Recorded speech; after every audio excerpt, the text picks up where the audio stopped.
పంపించకూడదు అనుకుని ఫస్ట్ వారం నుంచి వాళ్ళకి చెప్పుకుంటూ వస్తున్నాం. అదే వాళ్ళు మెడతో తెంగుతారు, పంపించకుండా తెలుగుదేశం వాళ్ళు ఏమనరు, అంతే కదా. అంతగా లేకపోతే నీకు మోజా అసలు ఏమి జరిగింటే పంపించావో నీకు ఐడియా ఉందా? నీ అప్లికేషన్ పర్మిషన్కు మీ పర్మిషన్కి వచ్చే మీరు ఎవరో మా వాళ్ళని పట్టుకొని వచ్చి ఇస్తే, మా గవర్నమెంట్లో మీకు పర్మిషన్ ఇస్తే, నువ్వు విద్యాశాఖ మంత్రికి ఇచ్చింటే ఆయనకు వ్యతిరేకంగా ఆయన రాజీనామా చేయాలనే ర్యాలీకి నీ స్టూడెంట్స్ను పంపిస్తా ముసుకా మళ్ళా నోరు ముసుకా. ఆయన వ్యతిరేకంగా అంటే నీకు తెల్లా? ఉండు అదిగా ధర్నా దేనికని తెల్లా? మరి ఆయనకు వ్యతిరేకంగా కాదా, ఆయన రాజీనామా చేయమని కాదా పంపించింది?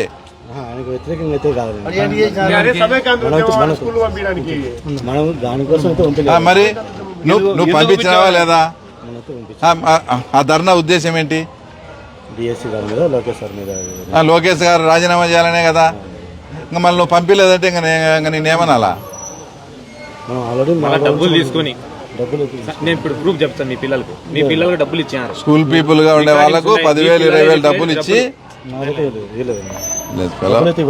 బంధువు మా వాళ్ళందరికీ బంధువు, నువ్వు మా వాళ్ళందరికీ బంధువు, అందరికీ తెలుసునని నువ్వు ఇట్లా చేసేది మాకు. నీకు అవసరమైతే మేము కాదు సరేమ్మా, కాదు నీకు ఇంట్రెస్ట్ లేదు కదా దీని మీద పంపించేదానికి, నీకు ఇంట్రెస్ట్ లేదు కదా, మళ్ళీ ఎట్లా పోయినారు వాళ్ళు? పంపినని చెప్పాను. ఎందుకు పంపించినావు అంటున్నా. మనం పంపిమని చెప్తున్నాను. అరే ఆన్సర్ చెప్పాయా? ఎందుకు పంపించారు అంటే నేను భయపెట్టినారా?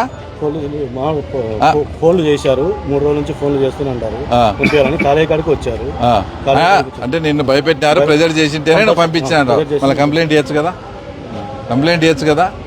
దేనికి పంపించారు నీకు అర్థమైతుందా? మైండ్ విద్యాశాఖ మంత్రి రాజీనామా చేసేదానికి ఒక ఎడ్యుకేషన్ ఇన్స్టిట్యూట్ పెట్టుకునే నువ్వు మైనర్ అయినటువంటి పిల్లలను తల్లిదండ్రుల అనుమతి లేకుండా నువ్వు పంపించడం, ఆడ గేటు దొబ్బుకొని లాఠీ చార్జ్ జరిగిందా?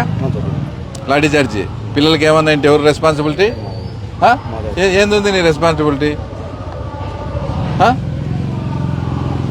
ఆడ ఏదైనా జరిగింటే ఎవరు రెస్పాన్సిబిలిటీ? దీనికి ఏం చేయాలనుకుంటున్నావు చెప్పు. ఇప్పుడు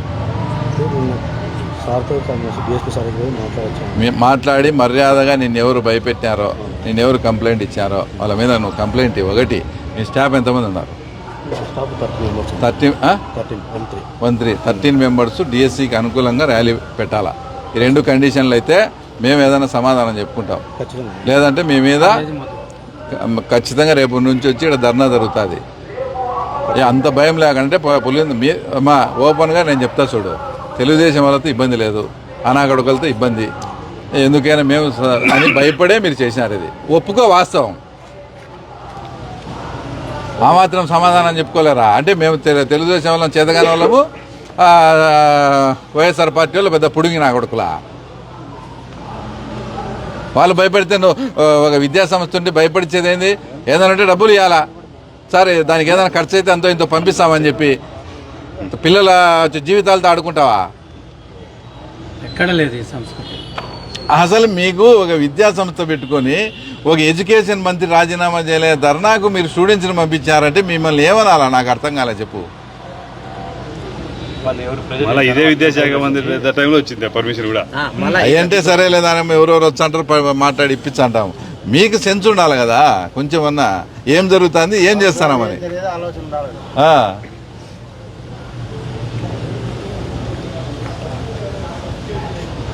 మేము అది చెప్తాము, డిఎస్సికి అనుకూలంగా మీరు ధర్నా చేయాలి. ఇది ఎందుకంటే నాకు ఇట్లాంటి ఇష్టం ఉండదు. నేను ఈరోజు మీ స్కూల్లోకి కూడా వచ్చి రాకుండా కాంపౌండ్ వాళ్ళ నుంచే ఎందుకు మాట్లాడిపోతానా? పిల్లలకి ఇలాంటివన్నీ తెలియకూడదు, వాళ్ళని డిస్టర్బ్ చేయకూడదని మాకు అట్లా, మా పార్టీ ఉద్దేశం అట్లా. వాళ్ళ మాదిరి వచ్చి బెదిరితో గవర్నమెంట్ వచ్చి 2 సంవత్సరాలు అయింది. మా ఏదానికన్నా మిమ్మల్ని మేము వాడుకునేవా? ఎందుకు మళ్ళా అంటే వాళ్ళు ప్రతిపక్షంలోని భయపడతారు, మేము ఏదైనా వాడుకునేమో. కొంచెం అన్నా మీకు అది కూడా ఉండాలి కదా. ఏ బిజినెస్ పీపుల్స్ కానీ, ఏ విద్యా సంస్థల యాజమాన్యాన్ని కానీ మేమేమన్నా బెదిరియడం కానీ డిమాండ్ చేయడం జరిగిందే? వాళ్ళు ఈ బుద్ధి చెప్తే వాళ్ళు ఏదో చేస్తారని భయపడిపోతే ఎన్నాళ్ళని బానిస బతుకులు ఇట్లే ఉంటాయి. మీరు మీ పిల్లలు కూడా దీంట్లో చదువుతారా?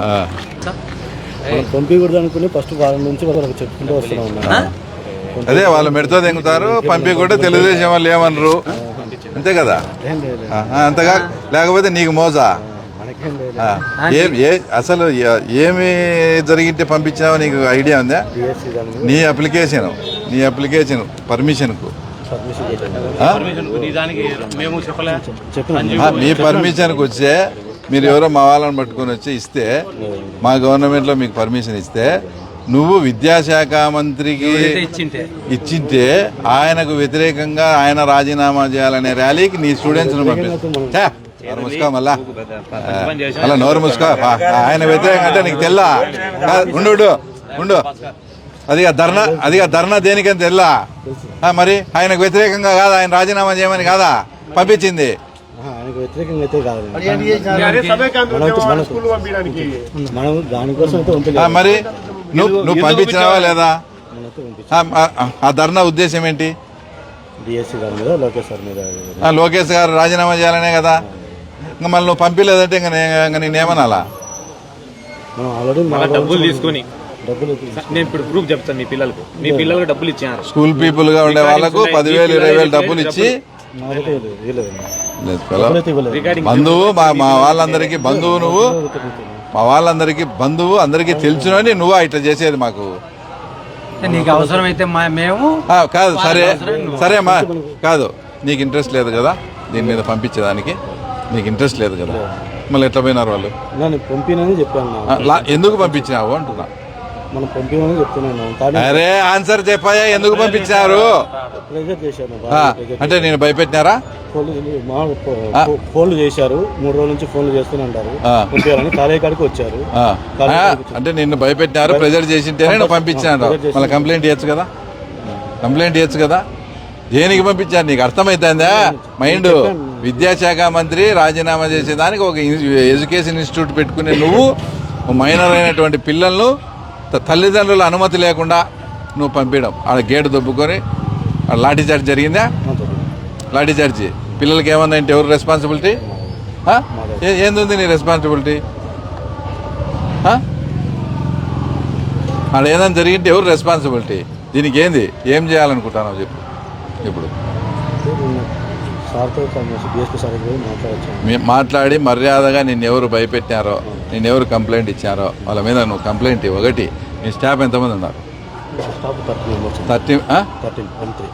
13 మెంబర్స్ డిఎస్సికి అనుకూలంగా ర్యాలీ పెట్టాలా. ఈ 2 కండిషన్లు అయితే మేము ఏదైనా సమాధానం చెప్పుకుంటాం, లేదంటే మీ మీద ఖచ్చితంగా రేపు నుంచి వచ్చి ఇక్కడ ధర్నా జరుగుతుంది. అంత భయం లేకంటే మా ఓపెన్గా నేను చెప్తా చూడు, తెలుగుదేశం వాళ్ళతో ఇబ్బంది లేదు, అనాగడుకలతో ఇబ్బంది, ఎందుకైనా మేము అని భయపడే మీరు చేసినారు. ఇది ఒప్పుకో, వాస్తవం. ఆ మాత్రం సమాధానం చెప్పుకోలేరా? అంటే మేము తెలుగుదేశం వాళ్ళం చేతగాని వాళ్ళము, వైఎస్ఆర్ పార్టీ వాళ్ళు పెద్ద పుడిగి నా కొడుకులా? వాళ్ళు భయపడితే నువ్వు ఒక విద్యాసంస్థ ఉంటే భయపడిచేది ఏంది?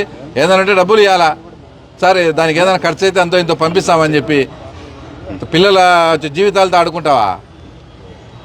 ఎక్కడ లేదు ఈ సంస్కృతి. అసలు మీకు ఒక విద్యా సంస్థ పెట్టుకొని ఒక ఎడ్యుకేషన్ మంత్రి రాజీనామా చేయలే, ధర్నాకు మీరు స్టూడెంట్స్ని పంపించారంటే మిమ్మల్ని ఏమనాలా? నాకు అర్థం కాలే, చెప్పు. మళ్ళీ ఇదే విద్యాశాఖ మంత్రి టైంలో వచ్చింది పర్మిషన్ కూడా. అయ్యంటే సరేలేదా, ఎవరెవరు వచ్చంటారు మాట్లాడి ఇప్పించంటాం. మీకు సెన్స్ ఉండాలి కదా కొంచెం అన్నా, ఏం జరుగుతుంది, ఏం చేస్తానామని.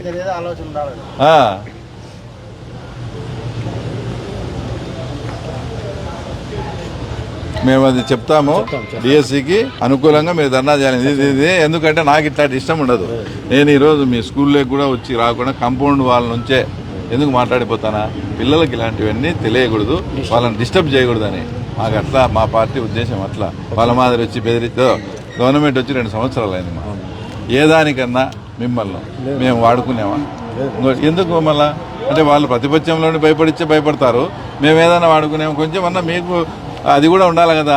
ఏ బిజినెస్ పీపుల్స్ కానీ, ఏ విద్యా సంస్థల యాజమాన్యాన్ని కానీ మేమేమన్నా బెదిరియడం కానీ డిమాండ్ చేయడం జరిగిందే? వాళ్ళు ఈ బుద్ధి చెప్తే వాళ్ళు ఏదో చేస్తారని భయపడిపోతే ఎన్నాళ్ళని బానిస బతుకులు ఇట్లే ఉంటాయి. మీరు మీ పిల్లలు కూడా దీంట్లో చదువుతారా? సరే, ఈ 2 కండిషన్లు అమ్మా, రైట్.